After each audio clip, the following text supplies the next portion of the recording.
An eminent group of social scientists have gathered here today to deliberate on it. It is this is a very modest gathering in comparison to the other celebrations that are taking place in the city and country today. While his school teacher may have given him a Brahmin name in 1990 to ensure that his intellect is not discriminated due to his birth, Ambedkar University, Delhi was definitely created in 2008 to draw upon and celebrate the life of this Dalit boy who went on, among other things, to draft the constitution of modern independent India and contribute immensely to the struggle and rights of justice. And like AUD today, there are dozens of universities in this country that draw their name from Ambedkar in their effort to help shape the future of a society and nation. AUD is mandated to focus on research and teaching in the social sciences and humanities, and is guided by Ambedkar's vision in bridging equality and social justice with excellence. It is towards this pursuit that during the inception phase of this university, there was a felt need to probe deeper into Ambedkar's views on a university, the pedagogy of education that had a significant influence of him, and the linkages that a university, teachers and students should have with society. It is important to be informed about Ambedkar's understanding of the past that can help shape the present and a better future. We need to understand the influences of universities and teachers that shaped his thinking, and central to this understanding is obviously that the role that a university should play in help and change both state and society. Now, in trying to define the boundaries of a deliberation today, the first question which we asked was whether there was enough that was known about Ambedkar's views on a university. We realized that this was an understudied area, and even though there was a lot which has been written on Ambedkar's life and thought, we felt a lot has been written on his education, his interpretation of caste, his struggle against the Brahminical order, his critique of the provisional administration, his attack on the colonial monetary policy, his role in the nationalist movement, his crafting of institutions for effective representation, and his role as so-called what is called a modern Manu in the shaping the norms of social and political interaction in modern India. We understand that there is little that is known about Ambedkar and a university. So the second question which we asked is whether we should take the easy way out and say that the university is a reflection of society, and whatever Ambedkar had to say about a society, we should take it as his views of a university. And we felt as a social science university, we needed to go deeper into probe deeper into his views on education, higher education, and in the shaping of a university. And we realized that to embark on such a journey, we were ill-equipped, and we needed to take the help of scholars who have studied Ambedkar and who would be brave enough to help us explore this understudied area. I must add that this journey was made exciting due to the enthusiasm by the panelists that we have today. And over the last 8 weeks, we have tried to work to help get a clearer understanding. And this is, I am sure, the beginning of an intellectual pursuit which we would follow. The third question which we asked was whether we should accept whatever we find in Ambedkar and his writings on a university, or whether we should put it to the same rigorous scrutiny and debate that Ambedkar would have himself engaged in. We decided on an engagement and dialogue with Ambedkar was the best way forward, and that is why, in some ways, he's present here. And there was a caveat, and the caveat being that the dialogue had to be done by those who have closely studied and reflected on Ambedkar. And here we were guided by our understanding of Ambedkar's reasoning of his choice of Buddhism as an egalitarian religion that he chose to convert to. The concept of enlightenment, and this is something that Professor Rodrigues has talked about, made Buddhism more susceptible to reinterpretation and adaptation. And Ambedkar scrutinized history and interpretation of past from the lens of the present, and in a similar vein, this is an opportunity for us to situate the views of Ambedkar as can be seen from the vantage of the present. The role of a university and its creation,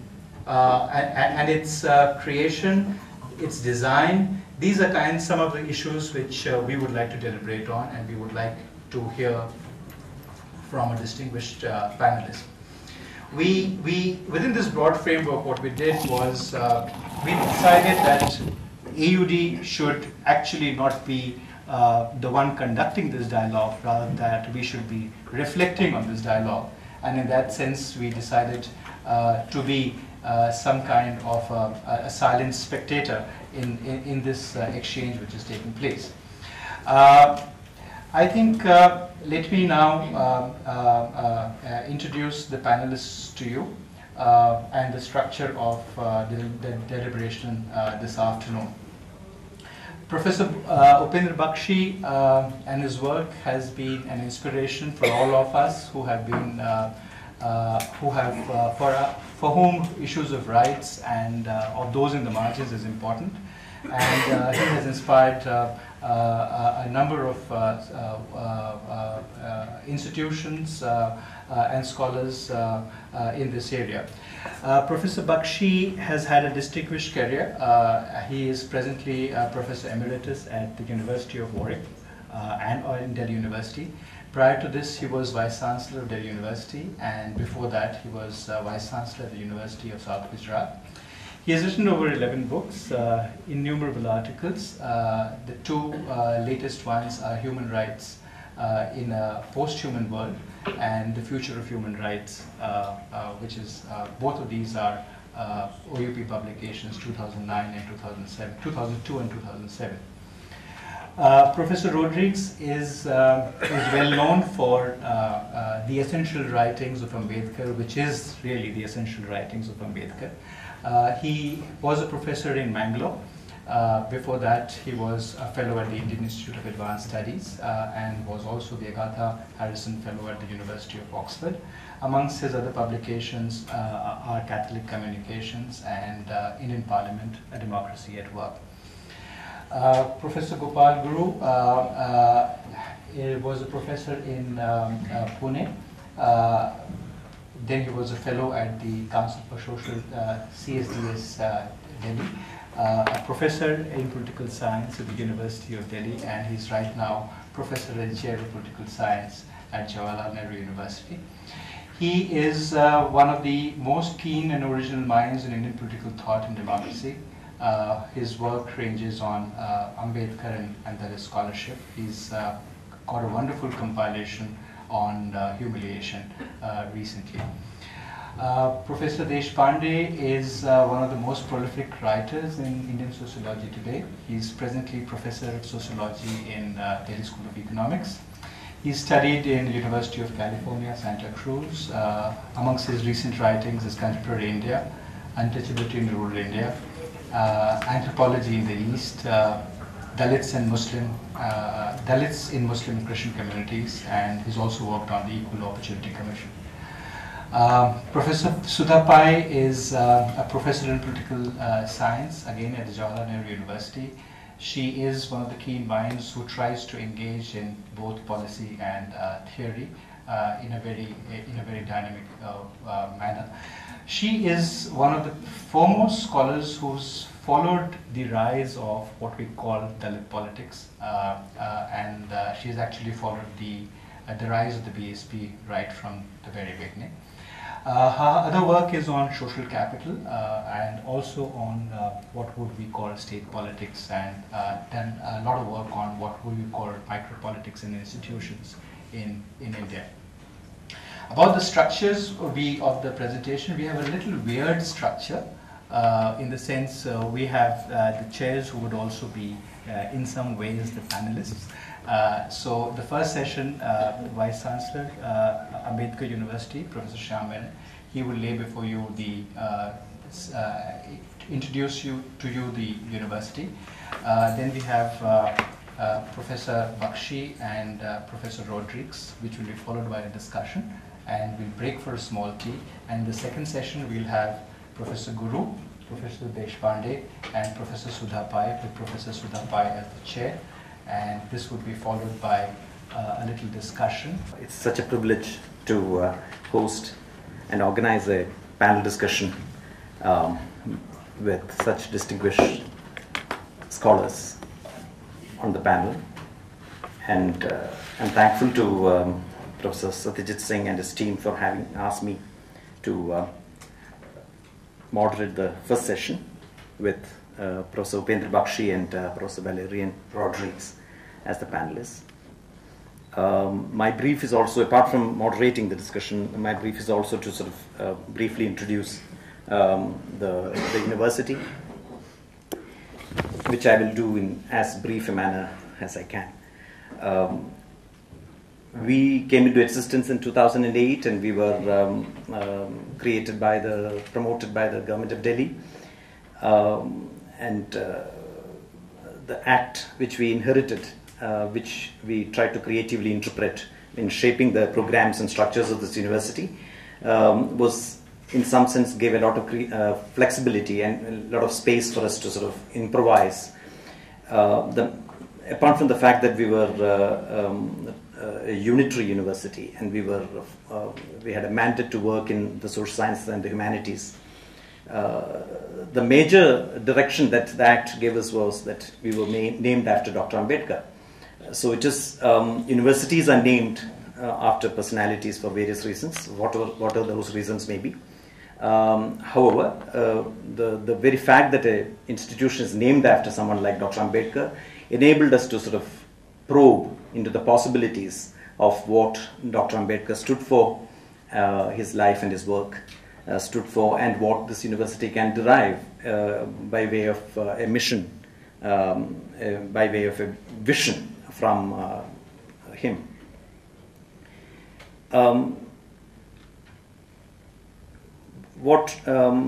We realize that envisioning is an ongoing exercise. It's not something which we can do right in the beginning, because as faculty and students come in, and it's an ongoing process of interpreting and reinterpreting what the institution is.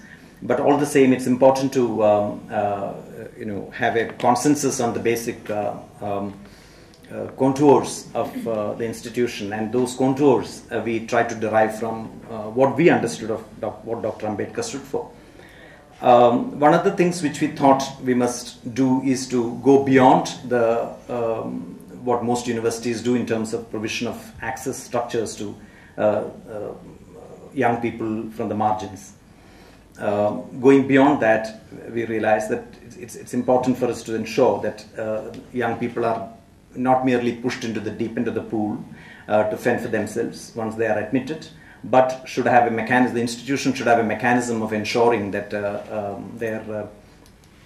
they're supported and mentored in that process, and to heighten, to increase the probability of success for them in the institution. So we decided to create structures and programs to ensure precisely this.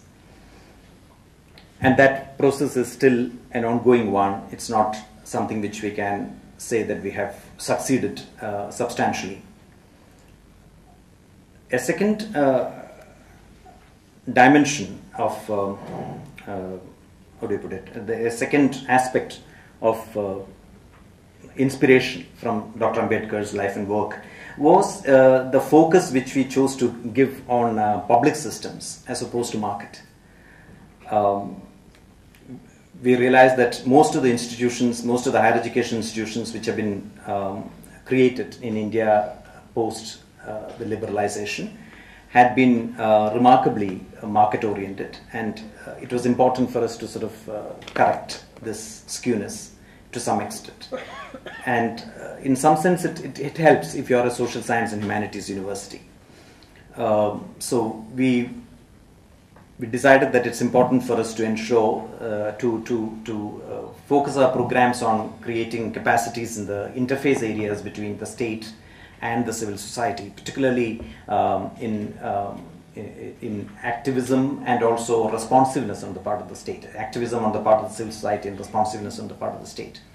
The creation of schools of development studies, the school of human ecology, the school of law, governance and citizenship, the school of business, public policy and social entrepreneurship, and all these are essentially stemming out of this consideration. Yes, even when we decided to focus on business, school of business, we wanted to give that a twist by adding this two other phrases: school of business, public policy, and social entrepreneurship. So that's the kind of interpretation we wanted to give to most of our programs. A third dimension was in terms of what kind of emphasis we will have on research, and there we wanted to emphasize on we tried to coin a phrase called engaged scholarship, because we were particular that while pursuing excellence and quality, we shouldn't lose sight of issues related to social justice and equity, and also our endeavor that we ought to be making towards social transformation. And hence, I think the scholarship is not mere armchair scholarship, not esoteric kind of scholarship, but engaged scholarship. Finally, we also thought that it's important for us to try and create an institutional ethos which is somewhat different from the mainstream institutional ethos of other universities and higher education in general. Namely, trying to build a culture of non-hierarchical, collegial kind of structure and relationship, and also emphasis on nurturance of creativity. These are all, at the moment, it looks like keywords, but these keywords are important for us to keep in mind in the back of our minds whenever we think of creating our legislations, our statutes, our ordinances, but while we are scouting around and recruiting faculty, while we are developing our academic and research programs, we try to keep these keywords in the back of our mind. As I said, that this is not a finished enterprise. Envisioning is an ongoing enterprise, and we are aware of the fact that this can happen only with deliberations such as today's. Today's is the first time we are actually formally extending our hand for help to our professional peers in the world of scholarship in social sciences, to help us with ideas as to what a university should stand for, and based on interpretation of what Dr. Ambedkar, his life and his work stood for. Thank you very much. I would request Professor Bakshi to... Thank you, Professor Vice Chancellor Shyam Menon, Professor Singh, distinguished co-panelists, distinguished faculty of the Ambedkar University, and staff and students.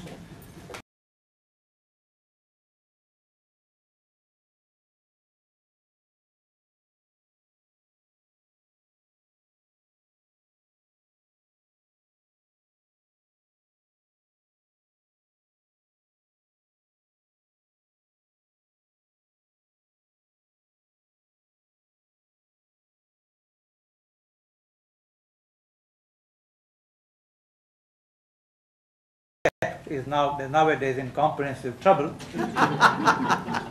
So was my left eye retina, and he said, "Professor, I think you have a prospect of an excellent recovery of vision." And I told Dr. Schock gently but firmly that I had no trouble with my vision, I had only trouble with my sight.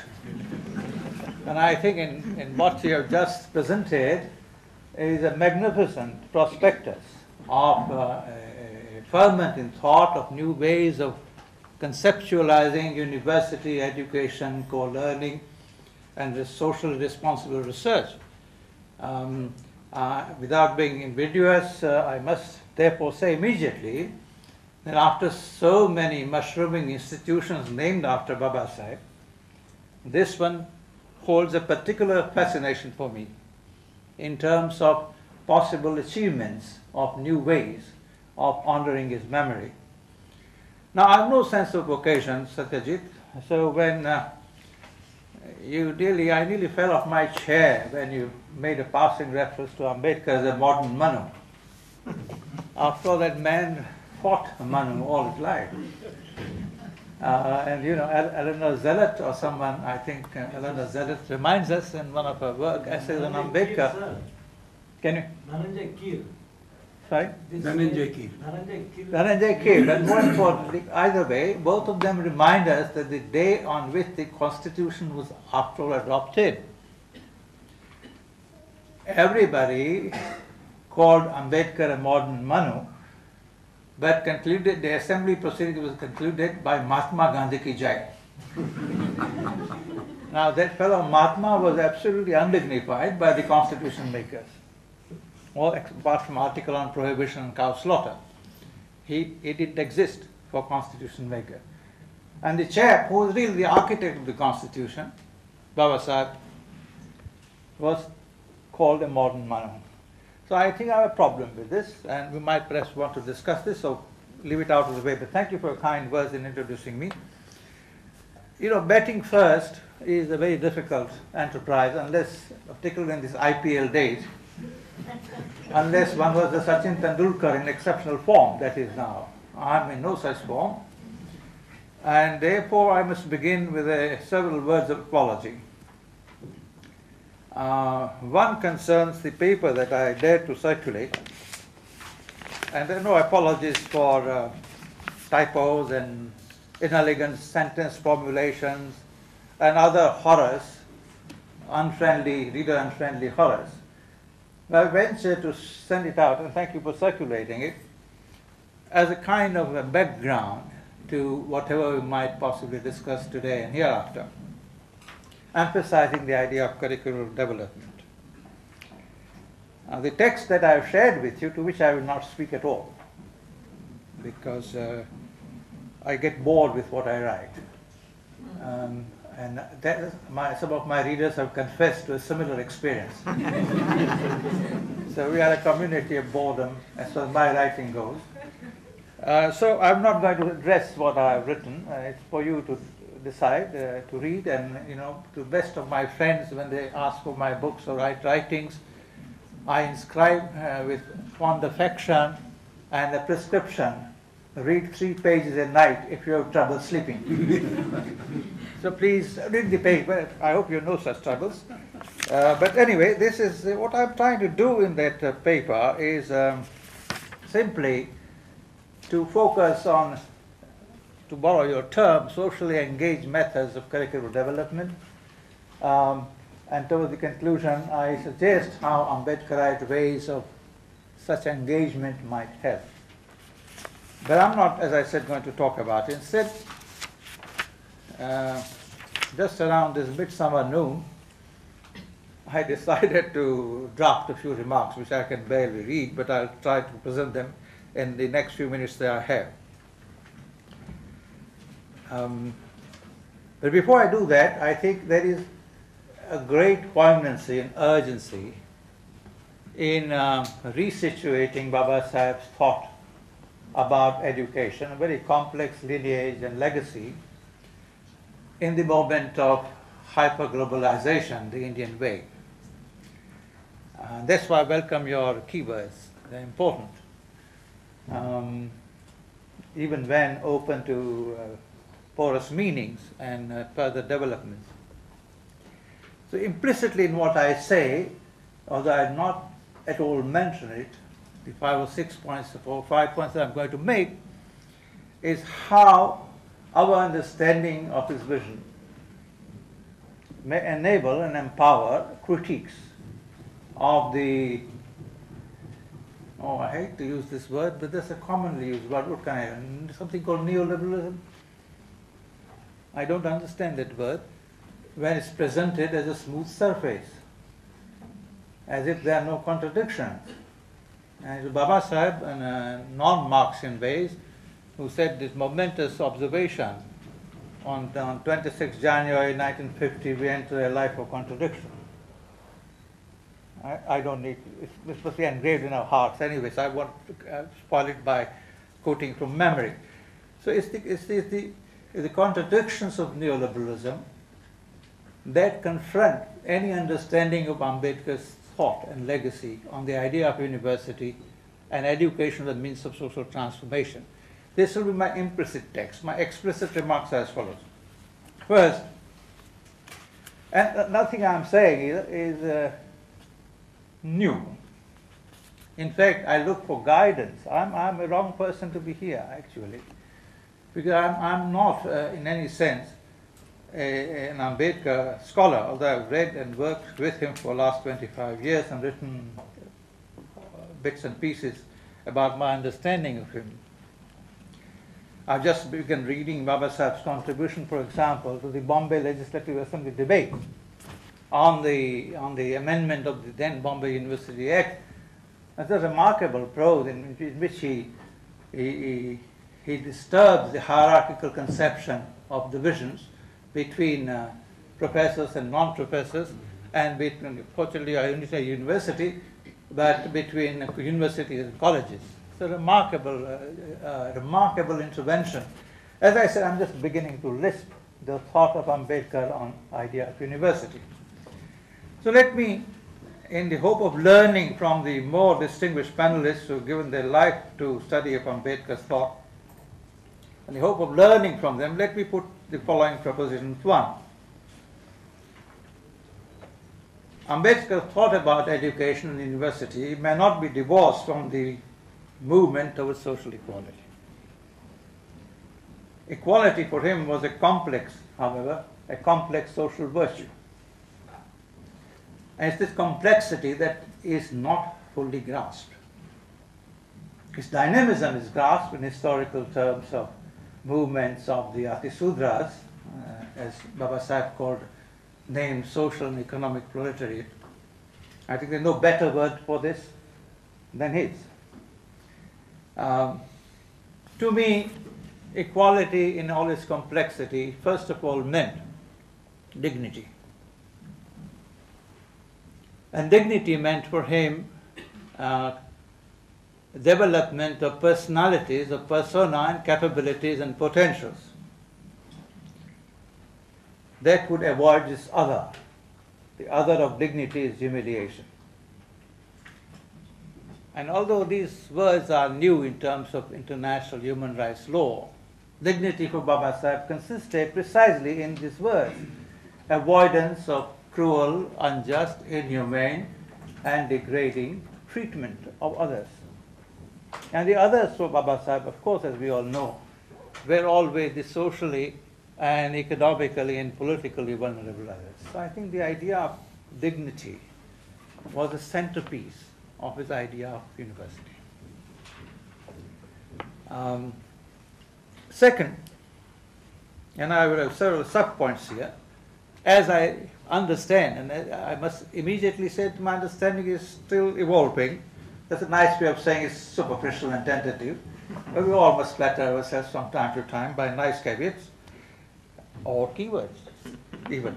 So let me say, secondly, that equality was unthinkable for him outside the provision of real and effective learning for. Now I use the word learning and not education. And I will not go into that distinction. I often say, it's one of the Upanisms, my first name is Upen, and one of my favorite Upanisms is that the illiteracy of the literate is far more pernicious than the illiteracy of the illiterate, which education produces very often in terms of market orientation that you mentioned. But leaving aside this obiter, let me say what this may mean. And this matures severally in Baba Sahib's thought. First, as a pragmatist and an honorable one, due inside, and I address only university education here. In fact, I don't know how we related to Mohandas. You know Mohandas? You heard me say this before? Okay, you know Mohandas. Mohandas said that this Bunyadi Talim and moral education. I don't know how Baba Sahib related to all this. I don't know enough. But I speak only to university education.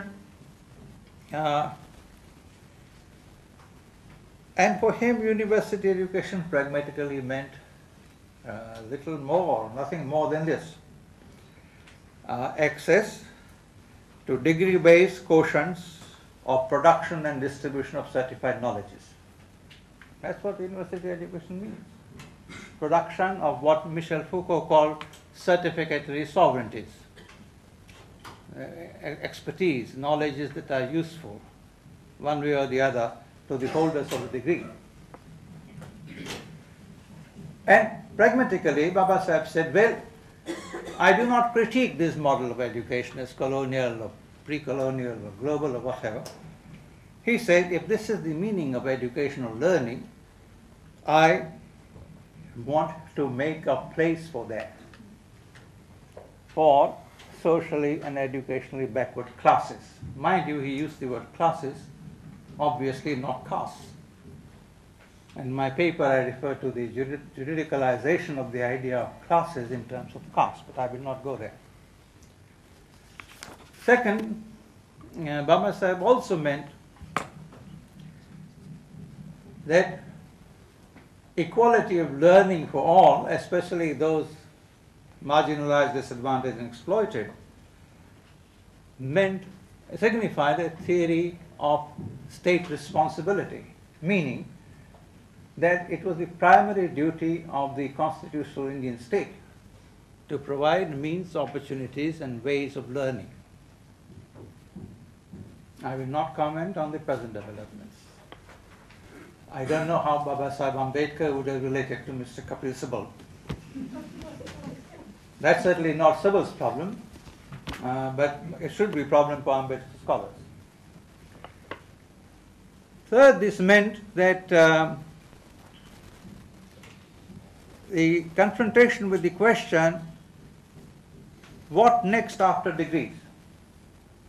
And it's very important for us to realize that for Baba Sahib, certified Atisudra learned persons or peoples had further an equal claim to state employment and services. He was not critiquing the educational paraphernalia and models and everything, he was building on it. And I think it's a very, some of you might, non-practicing feminists as you may be, call it a seminal idea. Seminal is a particularly sinful word in my dictionary. It should be germinal. The germinal reflection of Baba Sahib was that governance and administration, I beg your pardon, ought to be and to remain respectful towards claims of participation by the excluded classes. So in a sense, he related beautifully and deeply, to my mind, conventional notions of access to education to participation in governance and administration by the Atisudras. And I think this linkage is even more poignantly important now in today's India. Another 5 minutes? Yeah, sure. Right. Ethically, of course, and that's the more important contribution of Baba Sahib. It's not just a question of access to learning, access to employment in state, the idea of state being the, what do you call it today? Service provider. Yeah? State is a service provider. It's no longer the state that the Constitution of India envisaged. It's the Gatram, Monte Carlo Valia, and the lot, Manmohan Singh. There are 3 M's in India, you know, 1 M is forgot, Mohandas, another 2 M's are now I'm talking of my friends, including Mohandas. So I mean no disrespect to anybody. But the 2 M's would say education should be, 2 M with 1 S, civil. Now, so education would be a service provider, not anything else. Anyway, leaving that aside, ethically, it's very important, and I think we know it all, So let me say it simply. Education was a part of a trinity of concepts of Babasaheb. You remember his famous slogan here? Educate, organize, and agitate. Amartya Sen, in his recent work on theory of human rights, has spoken about agitation as democratic creative dissent, without, of course, any reference to Ambedkar, because Ambedkar is no Plato, Aristotle, Rawls, etc., etc. But I think it's very important to see the linkage here. Credential knowledges are important as a means of social mobility, even in a rotten society like India. There is some movement possible. But for Babasaheb, this was never sufficient. It was necessary but not sufficient. For him, what remained important were some future pathways for historical engagement with modes of subaltern social movement against the hegemony of the dominant. That's what I think agitate means in Ambedkar. Doctorates as encasement of the power of state-ordained credentials. It's interesting that we always refer to Babasaheb as Dr. Ambedkar in an ironical way, because that emphasizes the first part of the trinity, educate, not to agitate and organize. Doctorates are state-ordained credentials. I suggest with conviction were never an integral part of Ambedkar's idea of university. Doctorates or advanced studies and research were relevant to him not as certified quotients of knowledges, but as capabilities for organization and agitation. Now, I may be overstating this, and I am I'm open to your correction by my peers who know his thought much better than I currently do. I must skip now and just take 2 minutes to make the third or fourth point. And that's important, although I'm sure that I think you're quite right in reminding us, and it's an important reminder that the Ambedkar University Delhi is a special venture in terms of humanities and social sciences. It might be interesting, though, and I don't know enough, to speculate on how Babasaheb's idea of university and learning and education, etc., may relate to concerns for science, education, and research, especially given the powerful recent discovery of the close connectivity between John Dewey and Babasaheb. So, in effect, I don't know, and I'd like to find out with your help whether Babasaheb's thought is relevant only to what might be called liberal arts type of research, whether he drew an iron curtain between two realms, techno-scientific research and humanities and social science research, whether he did not, and particularly if he did so, how do we understand his great emphasis on technology and science as emancipating processes against caste and allied forms of oppression. So, Professor Vice Chancellor Shyam Menon, I would suggest, I do not know enough about although I showed about your layout of syllabus and curriculum development, but the possibility of, even for your university and others named after him, to relate, to at least quest for relationship between these two dimensions in Ambedkar's thought, and how far enriching or problematic they may be is an open question. But I think it's an investigation worth an exploration. Finally, and I now go fully rhetorical because I don't have time, and the most important things are said when one has little time. So let me say it with all the courage of my confusion and conviction. I think that Baba Sahib Ambedkar's idea of university, learning, education, development, etc., was always an idea of relating human and social suffering and human rightlessness with the idea of knowledge. May I request Professor Rodrigues to make such mention? I think it is an excellent thing to go into the meaning of naming institutions. But I'm wondering whether if you go to the meaning of all the 400 universities and begin to dig up their meanings, where we are going to end up, particularly now with the private universities, where I am going to make immortal the name of my father or somebody else who may not have much to offer. At the same time, I go with him because it goes against the grain of present cherished kind of a dream of homogenizing the great deal of diversity that names can capture. So I think it is a very ambivalent way I begin to look at this idea of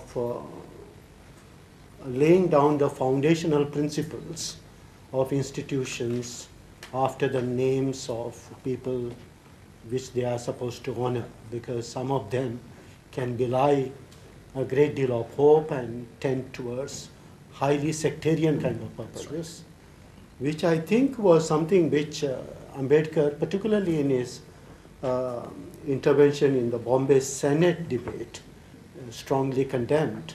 And the person he condemned was K. Munshi, one of his great rivals in the Constituent Assembly debates.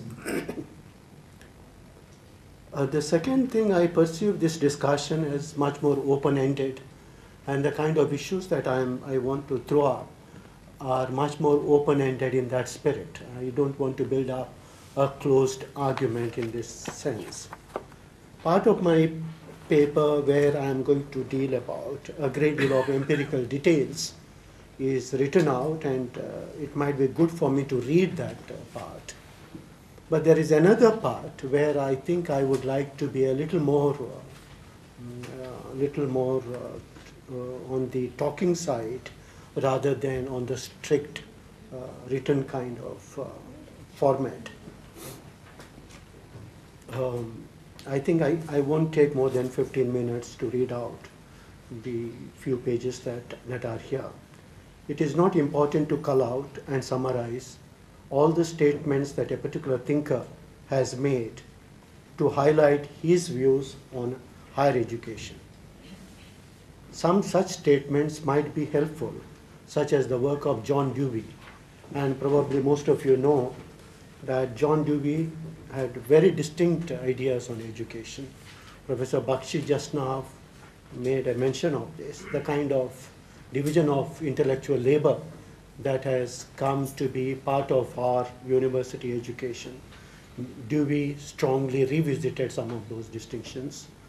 Ambedkar called Dewey as his teacher till his life's end, even in his last writing. And the work of people like Rousseau in his novel Emily. But it would be extremely difficult to call out an agenda for higher education by reading Gandhi's Naitali, again something which Professor Bakshi mentioned. In all such cases, it becomes important to make a detour to formulate anyone's views on the university. And this is particularly so with regard to someone like Ambedkar. I wish to suggest that any attempt to formulate a conception of university that Ambedkar proposed requires 4 moments for its elaboration. The first, his exposure to higher education and his reaction, stroke choices, stroke perceptions regarding the same. B, his views regarding higher education to the extent they were explicitly spelt out. C, his institutional practices with regard to higher education, and D, the larger and more inclusive concerns that he carried overboard and their implications with regard to higher education. This last part, I believe, Professor Bakshi has touched very strongly, and I would make only a couple of comments in that regard. The first three. First, Ambedkar's exposure to higher education. Now, it is quite well known that Ambedkar was by far the most endowed with regard to higher qualifications in the national movement, quote unquote, in India, although he may not have played as much a role with regard to debates on higher education that surfaced in India from the later part of the 19th century. Some of the specific moments in this regard can be highlighted as follows. Much of this is informational, and I'm trying to dig up information to draw certain conclusions. Elphinstone College, where he was sent, probably the first depressed class member to be sent to this college and to complete his BA from this college. Ambedkar completed his BA from Elphinstone College, Bombay in 1912. The college, as you probably know, was in the throes of major debates with regard to the conception of Indian nation and the strategies and measures to be undertaken for the purpose from early on, from the very foundation of the college in the early part of the 19th century. In this context, we need to recall that Pandita Ramabai studied in this institution, and her decision to be converted to Christianity was a sort of a bombshell in the upper caste circles of Bombay province that were deeply attracted towards higher education. In many ways, higher education became the site of major contestation during this period. Those who were against social reforms launched the idea of national education during this period, and such educational orientation attempted to insert the young generation within modern education, shorn of its critical and ideological grounding, a point which I think Professor Bakshi was hinting at. So provide technical education and don't touch the critical and ideological side of education. And this was the major issue of debate in the Elphinstone College. Fuller had already called the bluff of such a strategy on higher education, and Ambedkar was inserted in a college that was deeply marked by the divide between a flat conception of the nation and a social space made of highs and lows, the endowed and the not so endowed. It is also important to note that he was the first untouchable boy attending the college. He hailed from the working class locality of Parel, a deeply egalitarian venue where the working class was begetting its own distinctive cultural expression. And today we have a couple of studies about this egalitarian culture that prevailed in the Parel background where Ambedkar stayed, particularly the work of Chandavarkar, who unfortunately died recently. The first 3 decades of 20th century witnessed intensive interventions by philanthropies and caste-stroke community organizations to promote higher education among its members. It benefited Ambedkar to an extent, being the recipient of a scholarship to Elphinstone College. Maharaja Gaikwad of Kolhapur supported Ambedkar's education in Elphinstone College by giving him scholarship, and subsequently to Columbia University by the scholarship extended to him by the Maharaja Sayajirao of Baroda, from where your Vice Chancellor has come. Initially has his teaching appointment. This milieu institutionalized higher education in India with its built-in contestations as well as structures of social support. It was to be deeply emptied in this content in subsequent years. So the initial years, I think, are absolutely fascinating because there were this rise of institutions of higher education as well as certain philanthropic concerns extended towards segments that came from, say, from the rock bottom of the social hierarchies. The political involvement of sections of students. Now I want to suggest a major point. The political involvement of a section of students in the national movement during the 1920s and 1930s made most of the institutions of higher education appendages of state power in India. Now this was a big development which has been little reflected upon, because a number of students deserted these institutions and the rest of the institutions came to be closely aligned with the colonial state. And this was, I think, a major development of the 1930s, a sort of a development from which I think we have not come out as yet. In this scheme of education, the content of education became central rather than the kind of agency that it would nurture and its relationship to larger social concerns as well as the world. In many ways, the emergent state of independent India reinforced this orientation rather than changing the course of higher education in India.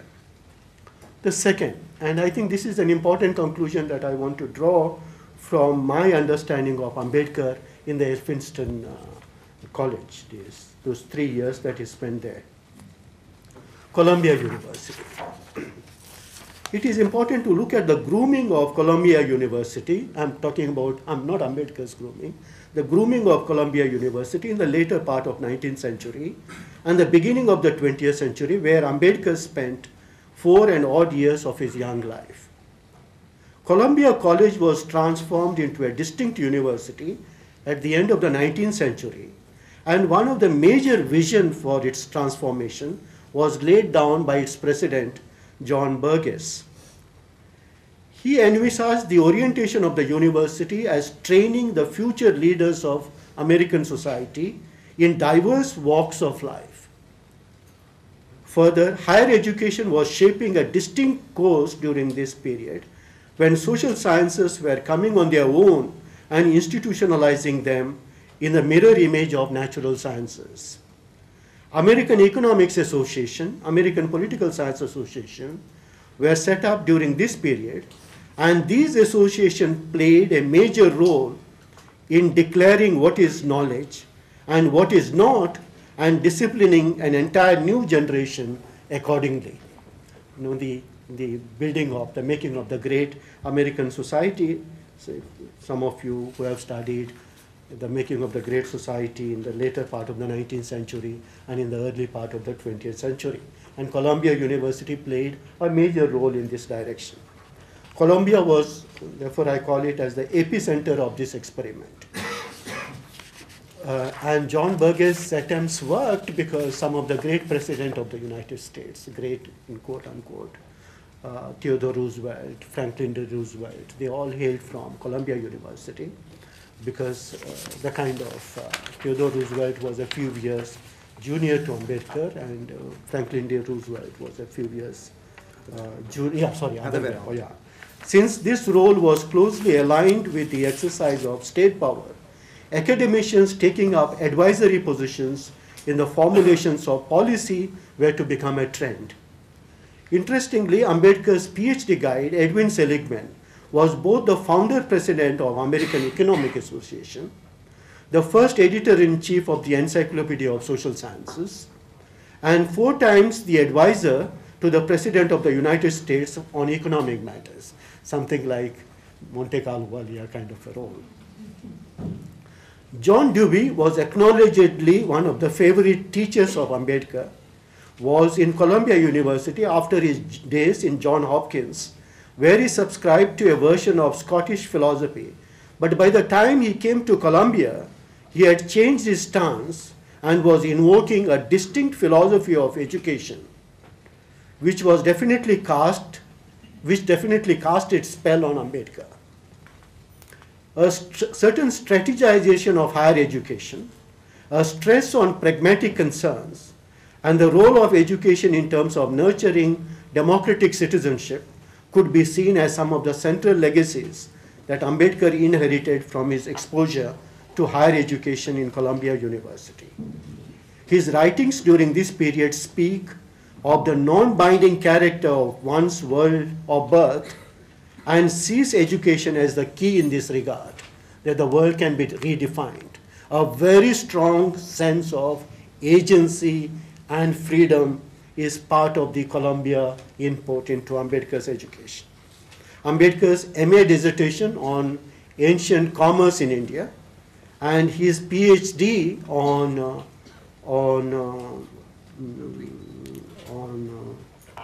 public administration, imperial public administration in India, reflected some of these concerns. The third place where he went for education was the London School of Economics. The London School of Economics is well known and as being founded in 1899 by the Webbs. The London School of Economics embodied within itself a set of distinct conceptions with respect to higher education, partly shaped by the two great studies that the Webbs carried out on the cooperatives and trade unions, as well as their larger political philosophical concerns expressed in Fabian socialism. I'm sure that you know that the Webbs carried out two major studies in the 1880s, one on the cooperatives and the other on the trade unions, and drew strong philosophical lessons for drafting their Fabian socialism as well as undergirding the philosophy of the London School of Economics. The Webbs also wanted to clearly distance themselves from the Oxbridge universities as well as the red brick universities which came up in the 1850s. The larger atmosphere of new liberalism and not neoliberalism or modern liberalism, which decisively shifted the emphasis on certain positive concerns that a society needs to cherish, were to be an integral part of the Fabian outlook that went into the making of this institution.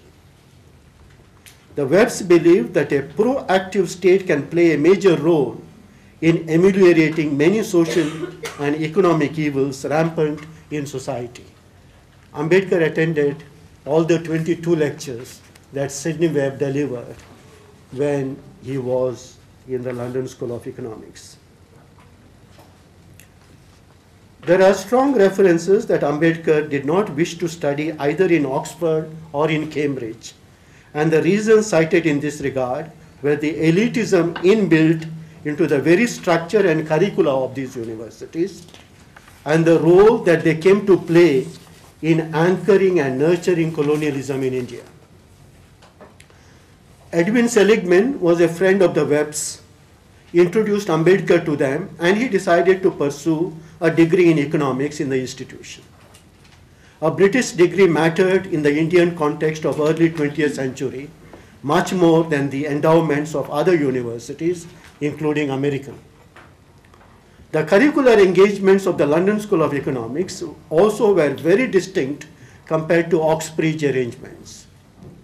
While Ambedkar pursued an MSc and a DSc in economics at London School of Economics, his studies here were very much interrupted. But there are many things that are noteworthy in Ambedkar's entire approach to learning during this period. And I have underscored 5 elements in this. First, he attempted a systematic exploration of his field of research by carefully calibrating the sources that he would deploy. 3, Ambedkar's approach to locate problems was broadly historical in the sense that he employed a series of causal linkages to denote issues of investigation. One can see this both in his Columbia dissertation as well as the dissertation in London School of Economics for his DPhil, DSc. It's called, that time it was called Doctorate in Science, DSc. The 4th issue, where causal linkages could not be built and evidence was unreliable and scanty, he suggested intelligent guesses which could be revisited if there was better evidence subsequently. Therefore, knowledge was an open-ended affair. To be engaged, you can probably make propositions, but those propositions can be revisited. Those of you who have read the Buddha and his Dhamma would know that this approach was to become central to Ambedkar subsequently. The Buddha corrects himself. Therefore, the Buddha is not Mokshadata, as he calls him, but Margdarshak. Margdarshak finds his way. And therefore, this open-ended approach to education and to learning process, Professor Bakshi mentioned this, was something which remained with him continuously. In this sense, knowledge frontiers were open-ended rather than closed affairs. And the last one, the adversarial positions were centrally constructed by Ambedkar, and one can see a reflection of Ambedkar's later vibrant opposition in the national arena, to an extent reflected in the way he pursued a subject matter of study. Therefore, the text, you can see, was in a sense a miniature representation of the great public debate with Gandhi and others that he was involved, and particularly the Constituent Assembly debate, where he actually rises probably the best in terms of putting forward arguments. Often he doesn't argue, but when he argues, I think it is the best argument in the place. Ambedkar attended the Grace Inn and was called to the bar at law.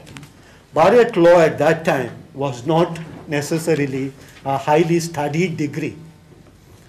And Ambedkar doesn't seem to be a great constitutional lawyer. So Ambedkar was for about 13 years the principal of the biggest, one of the biggest law colleges in India, the government college in Mumbai. My college. Your college. He borrowed all the books and never returned. Oh, no, that. But the Grace Inn impact doesn't seem to be working out initially. At least that is my understanding. But once you come to the Constituent Assembly debates, then things suddenly begin to change, because here is a person who seemed to be having a great deal of expertise across the constitutions. Then a second, sorry, I have overstepped my time. A small mention about a couple of things. Ambedkar donned several roles as an educationist. He taught economics in Satyadam College of Economics and Commerce in Mumbai. Was not a great teacher according to some of the observers. Was quite stuck with this topic rather than attempting to actually present the issues. But this was a young man, about 26 years. He did not stay in Satyadam College for a longer time. He was a member of the Senate of the Bombay University, where, as Professor Bakshi mentioned, the great views on education came out. 3 issues are significant in his debate in the Bombay Senate. One, he argued that a university must have a place for the lowly. This is one. Number 2, there need to be a different kind of a relationship between the university and the college. The university does not sit on the top of the college, but it is going to be a reciprocal relationship, reinforcing and strengthening one another rather than supervising and directing the other. And the third one, and this is directed against K.M. Munshi, that the university is not a sectarian institution where the dominant are going to decide their own future, but the university is going to be an egalitarian terrain. Ambedkar was one of the persons who started a large number of institutions, educational institutions, and surprising. And maybe I would stop making a couple of oral comments here. Ambedkar started initially the hostels for the depressed classes students. 1923 he started 2 of them. Eventually moved on to start colleges. Some of these colleges today are not very successful. Siddharth College is not doing very well, and neither the Million College in Marathwada. Partly because I think they have not taken up something which is foundational, that is the Ambedkar vision for these institutions. These institutions have become basically ghettoized to a great extent. They could have become very different kind of institutions. Let me make the last comment. Ambedkar considered three people as his teachers and one a permanent teacher. And these three teachers and permanent teacher is different. The three teachers are Buddha. And as you probably know, he constructs the Buddha in very different ways compared to the kind of Buddha that the Mahabodhi society constructed or Rice David constructed, against whom he worked his Buddha, against their kind of construction. Buddha is this worldly, denies the existence of God, denies an essentialized kind of a world, and this world is there for our shaping. This is how the Buddha and the Dhamma is written. The second guru he considered is Kabir, and Kabir, of course, naturally you would understand why he would consider Kabir as, he was a Kabir Panthi. From the mother's side, he was the fourth generation who was a Kabir Panthi. From his father's generation, he was a third person. Ramji's father had converted himself to Kabir Panth. Ramji himself was a Kabir Panthi. So Kabir Panth was part of his tradition. And Phule, he considered Phule as these three gurus, he called them. And one person he called as his teacher, that is John Dewey. John Dewey was quoted continuously, and particularly John Dewey's relationship between democracy and citizenship became quite central to his work. Maybe the last one comment that I would like to make, this is touching the area of Professor Bakshi.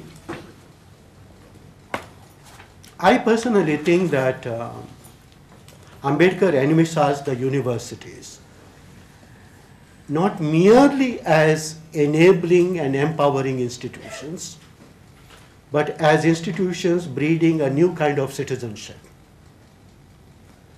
That universities are going to be nestling a new kind of culture, a culture which is very different from the culture that has been inherited. There are going to be sites where democracy is going to find its first spring, and he elaborated it in terms of a set of major positions. A very strong argument in favor of rights, a very strong argument for a particular notion of modernity grounded in reason. Is a very strong critique of a technical modernity, but there is a very strong endorsement of a critical modernity grounded in human reason, and there is a very strong endorsement of radical democracy. Thank you. About the trying to sort of search for a meaning or search for a vision from the name of the university. So we are in that sense fortunate that we have someone worth exploring, after whom we have been named. I'll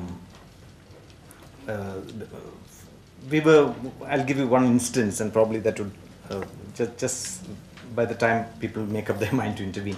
So we were working out a policy on the medium of instruction, and this is not a settled issue. Even now, I think we have many views on it. But last year, after a protracted interaction, we decided that we'll be an English medium university.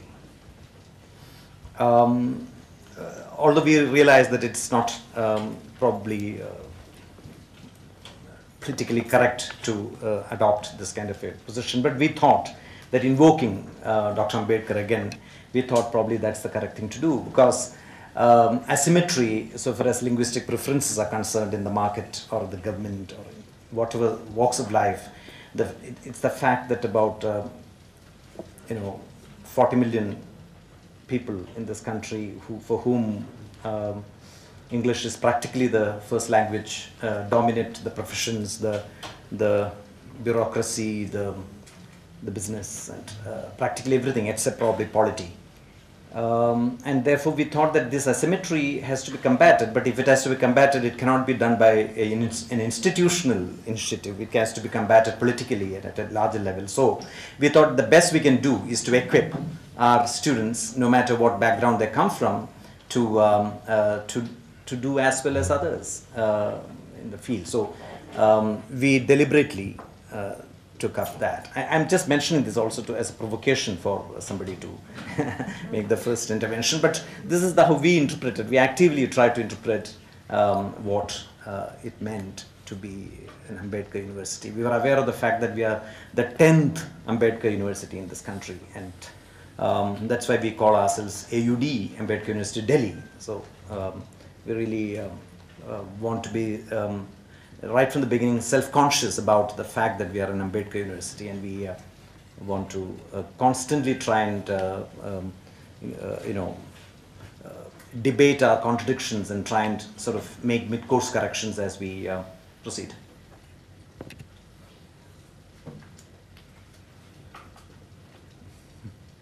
Even that is not provoked. Yeah. Dennis. Yeah, I wanted to just make a few observations about some things said by both Professor Bakshi and Professor Rodrigues, and link that to a question I have about... Dennis, will you also introduce yourself, please? I'm Dennis Layton. I'm a visiting professor in the School of Liberal Studies here. Professor Bakshi, I think, used a very interesting term in discussing Ambedkar's own attitude towards formal education as opposed to learning, and he used the phrase credential knowledges, and pointed out that Ambedkar himself was kind of ambivalent, rather ambivalent about the function or the importance of credential knowledges. On the one hand, he seemed to think that disempowered, disenfranchised classes of the population should have access to credential knowledge simply because of the power that the state conveyed to individuals through those credentials. In other words, that we have degrees and certificates and recognized degrees and recognized universities and so on. Professor Rodrigues mentioned in this very interesting discussion of the ethos of various institutions with which Ambedkar was associated, mentioned the supposedly great influence of John Dewey on Ambedkar's thought about the public and citizenship and democracy. And my question is simply, and this is something perhaps for all of us to think about rather than for our two speakers to respond to directly. John Dewey, as you know, was involved in an important debate among American educationists and even statesmen and politicians in the 1920s and 30s, specifically about the function of experts in a democratic society. The Public and Its Problems was a well-known work of John Dewey in the, forget when it was published, late 20s, early 1930s. And I wonder whether you see any reflection of that concern or working out of that concern in Ambedkar's statements or his conception of education. To someone like Dewey, for all of his endorsement of democracy in various institutions, he also recognized that in an increasingly industrial and literally mechanized, even bureaucratically and politically mechanized society, experts, as we call them, need to play a certain role, and that they have to, in some respects, be insulated from the indirect decision-making power of the electorate. Now, given Ambedkar's own concern about changing the electorate, I mean, his involvement in debates about how the Indian electorate should be constituted, whether there should be communal awards or caste-based awards and so on, I wonder whether either of you might say something about his view of experts as those insulated in some sense from the democratic process, but also in interacting with it in particular ways, and the mechanisms he might have envisioned for the interactions between experts and the public. Thank you, Dennis. Anirban? Pansan Gupta. I'm a faculty with Ambedkar University, largely associated with the School of Development Studies currently. And given the fact that I'm also associated with the planning of a new school which is still yet to come into formation, that is School of Business, Public Policy and Social Entrepreneurship.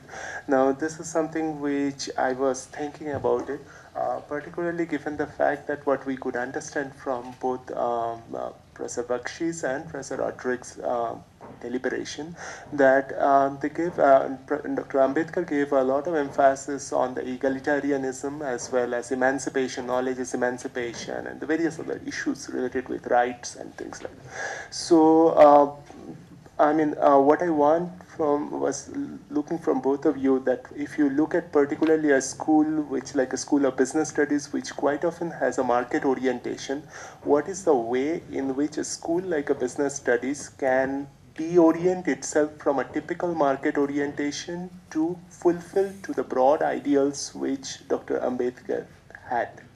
I am not very sure whether you can directly put an answer, but a broad ideals, yeah. Yeah, that's right. Professor Guru, would you like to say? I thought you tell us what is how to deal with. Sorry. Would you like to? There's somebody out. Yeah. Yeah, please. Good. Yeah. I'm Rukmini Sen. I'm with the Center for Women's Development Studies. This is to Professor Bakshi. The trinity that you were talking about with respect to educate, organize, and agitate. I was just wondering whether in Ambedkar's different kinds of writings, do we see any reflection of how through education one can critically agitate? Because the commonsensical understanding of agitation is limited to criticizing and not posing an alternative, as you were also saying at a different context another day. And I was just wondering whether in Ambedkar's writings do we find any methods, or not methods as in laying down certain processes, but any vision regarding how university systems can actually become spaces where they would challenge existing social notions or existing social norms. Thank you. Thank you, Rukmini. From this side. Okay. Can I request? Yeah, well, thank you. I think that thank you very much for all the kind and discerning and somewhat uncomfortable and discomforting statements and interlocutions. As concerns the second intervention, I'm very sorry to say, my friend, that you have an unenviable task in setting up a business and social entrepreneurship. Social entrepreneurship kind of venture. Like I've gone out on a limb both in Surat and in Delhi, and generally, forgive me, Sham, it applies to you also, your discipline, by saying that 3 disciplines do not belong to a university. Ambedkarite, Neo-Ambedkarite, Post-Ambedkarite, Non-Ambedkarite.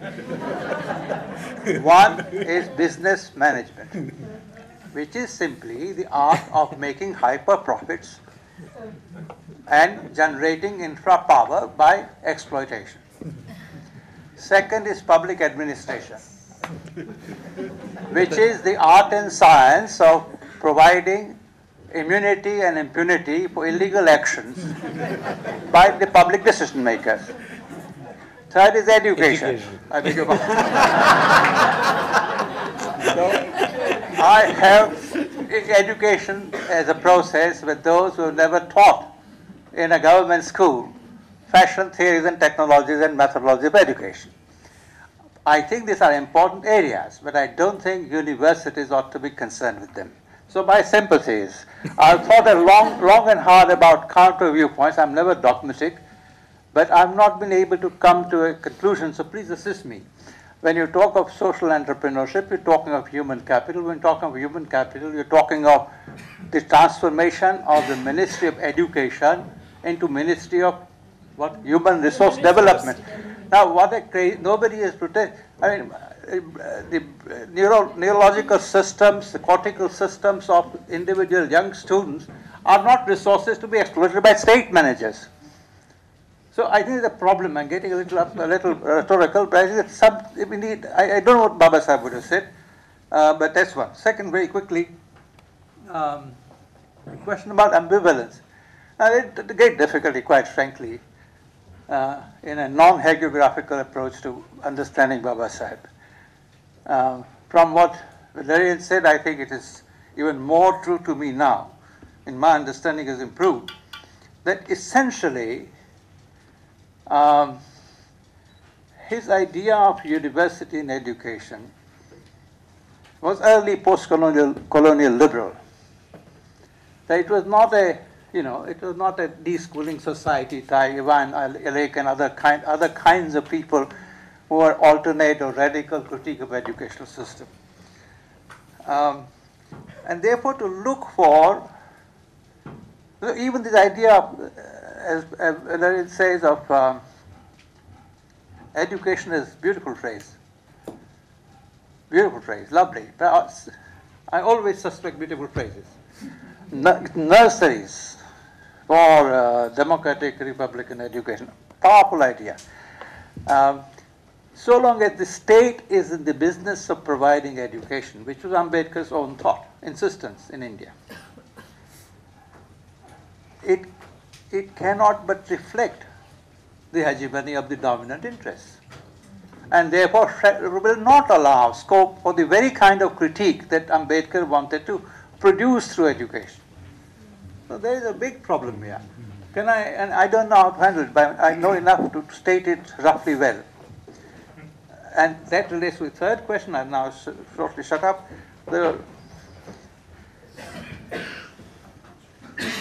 The key word is organize, as far as education is concerned. Educate, organize, and agitate. The key word is not immediately agitate. The second word is very important. How far university education or ideas of university can promote critical solidarities, accidentally or by plan or purpose. Now, of that we have numerous instances ever since, I don't know, Ambedkar will relate to Jayaprakash Narayan, but I would have thought he would be among his minor gurus, ever since that man's total revolution.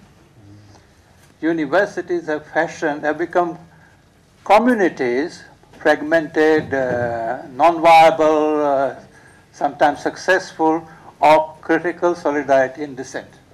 Whether it's women's movement, whether it's disability, people living with disability movement, you name a number of things, human rights movement, civil rights movement. So there has been a possibility. Organization is the key word before you agitate. So I think the second word is important. As far as agitation is concerned, well, we have our agitational politics on campuses, Mandal being the most spectacular one. And I don't want to comment, I refer to it in my paper. So, have I a minute? Yes. If by education, as I say in my paper, one means learning dignity and civility, and criticality, of course, merging the three with agitation is a method of creative civil disobedience, very distinct from Mohandas',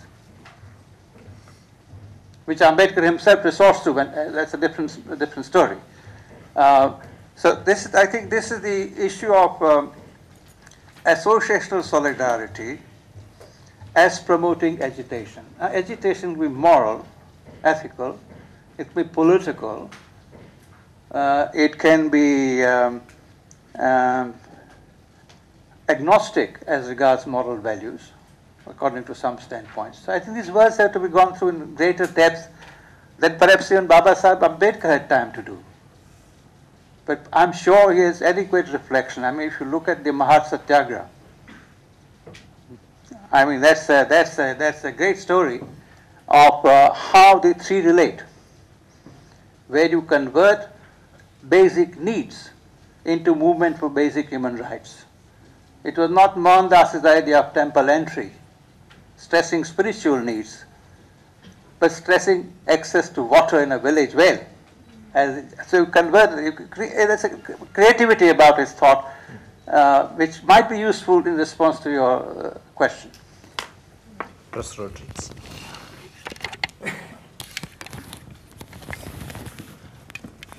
I don't want to attend to these questions strictly in the way they were formulated, but as part of the ongoing discussion here, respond to or formulate some questions and respond to them.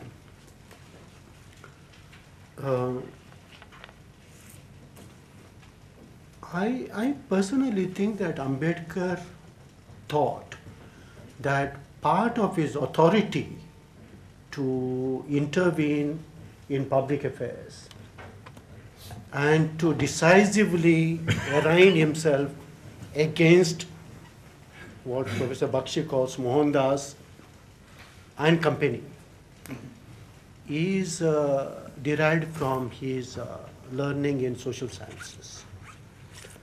That here are people who have not adequately reflected on the kinds of things that they are saying about public affairs. It is I who have done very hard work, and I know what I am talking about. How would anyone, tell me, under the sky would have ever intervened in terms of the great politics of India unless he had some alternative authority to fall back upon? And this alternative authority, I thought, Ambedkar thinks he derives from his entitlements, his endowments. And endowments he had earned. And therefore, there is, I wanted to slightly hammer out those possibilities of very systematic learning. And here are people actually who are talking loose shop, and here I am who can actually build up the stronger argument. I can produce much better evidence. Others cannot. And therefore, there is a certain authority, maybe the authority word may not be the right word, certain authority that I command to what I am saying.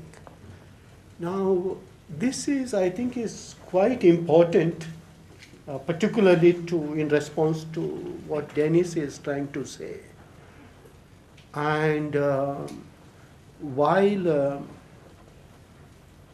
in Ambedkar, the references to Dewey are strong in terms of 2-3 areas. One is that here is Dewey, who is not prepared to reduce human agency to structures. And therefore, we have to respect human agency. A very strong note. Ambedkar actually began to say that I dislike my Marxism, the kind of Marxism that is given to me, partly because these people are stressing so much on structures and there is little freedom for human agency out there. And therefore this, he thought, is a great liability. That was the kind of Marxism that was available. So there is a very strong sense of agency. There is a strong inhibition about a stronger teleology, and this is there already in Dewey, that if your ends are given to you, then what do you make of human agency? And therefore there is a strong suspicion of any kind of essentialized world. And Ambedkar thought, alongside Dewey, that any kind of very strong essentialized notions would go in favor of the dominant. The dominated would like to actually work through a world where agencies are going to be created and new meanings and essences are going to be formulated. This is the second. And the third one is a strong belief,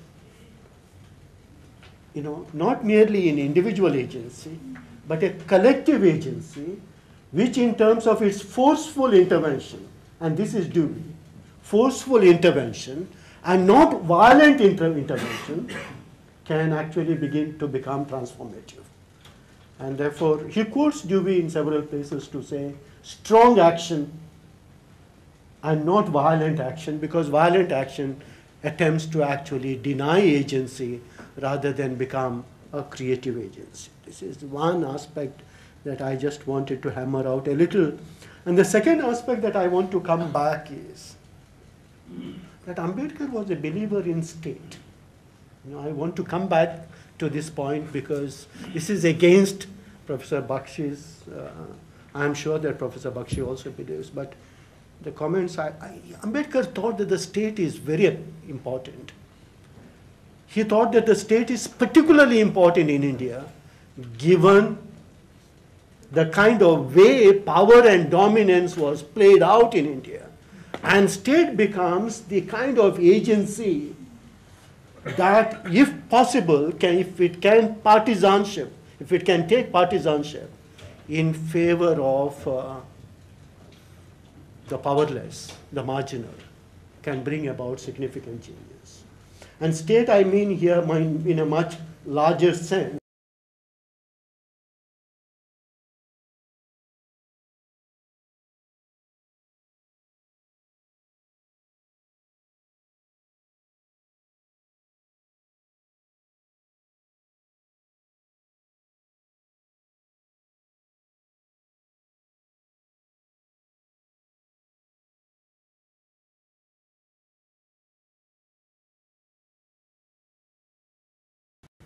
The ambivalent notion of any radical democracy.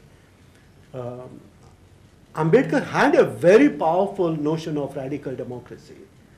That is, there are no given ends that are out there to be pursued, that the demos creates its own notions of what is good and bad, and every demos at every moment has a right to revisit those stipulations that people give to themselves and redefine themselves. And this is there constantly.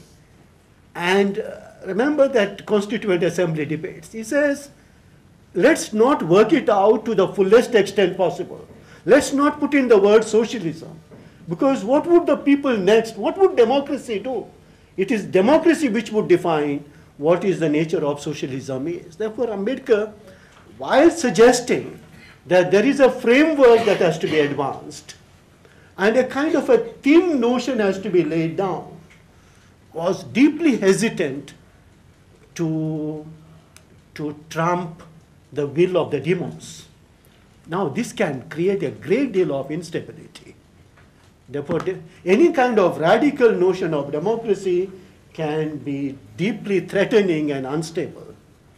And Ambedkar thought that this instability, particularly in the context of India, would go against the powerless, against the marginalized, and therefore the argument for the state. And therefore only through a particular kind of a state, democracy can actually sustain itself. But that state itself is of a particular nature rather than a state playing out its dominance. And I think here Buddhism comes into play in a big way. The last big questioning of the nature of the state that Ambedkar does, that the state is not merely an agency or power, but increasingly tends to become the moral agency. I think this is quite important, that the nature of the state itself comes to be revisited, and the whole notion of sovereignty that is so much attached to the state begins to be. And this, if you look at the interesting dialogue that Buddha has in Buddha and his Dhamma with the great sovereigns, because the talk is with the sovereign authorities, a great part of the dialogue. And see the kind of checkmating that Buddha does of the sovereign authority. And if that is the metaphor, that metaphor is also the metaphor towards the nature of the state that Ambedkar came to envisage. Therefore, while I think Ambedkar was in favor of a state, I think that state itself, I think, comes to be heavily qualified. Sorry for the... That's fine. Thank you, Professor Rodrigues and Professor Bakshi. I am just reminded of a couple of things which we had deliberated in the early days of the university. One of the things which we realized while talking about the need for emphasizing on rigor in our curricular programs was the similarity we found in the kind of stances which Ambedkar had taken time and again, and also about his own education, as Professor Rodrigues very rightly said, and the kind of stances which Antonio Gramsci had taken when it came to a critique of the then what was considered progressive, child-oriented, child-centered education which Mussolini's Italy tried to sort of institute. And he said the necessity for rigor in education, and the poor people should not be denied rigorous education, just because it is child friendly. This whole idea of having to emphasize on rigor and particularly make rigorous education available to people from the margins is something which we thought is an important point which we need to keep as one of our credos. We also were aware of those when I talked about the keywords of collegiality and non-hierarchical nature and so on and so forth. We had debated or talked about the dichotomy between equals and unequals, how a community of professionals, experts are inherent in it is an element of equality and an element of inequality, both, because the very idea that some are experts in certain areas than others itself creates an element of inequality in it. And also this idea of dissent and discipline, because we thought it's important for us to debate on while developing ourselves as a university, as a democratic community, how it's important to differentiate between running a university and running a municipality. I thought this is important for us to explore these because there is something called a congruence of dissent and discipline in a community like a university. These are the kinds of thoughts which I was reminded of in the presentation that you made. Thank you very much, Professor Bakshi and Professor Rodrigues. So we are straight away going to the next. All I wanted to know is that those of you who want to know more about Ambedkar University, there's some of our brochures are here. You can pick them up. I'm keeping them here. And also, I would like to take this opportunity to announce that on 27th of April at 6 p.m., and that is Thursday, 2 weeks after today, this week, in the auditorium downstairs, that's the IIC auditorium, we have having the second Ambedkar Memorial Lecture. The first Ambedkar Memorial Lecture was delivered last year by Professor Bhikhubai Parekh. This year, the Ambedkar Memorial Lecture is being delivered by Professor Reena Das of Johns Hopkins University, Baltimore. And the topic of lecture is Citizenship as a Claim.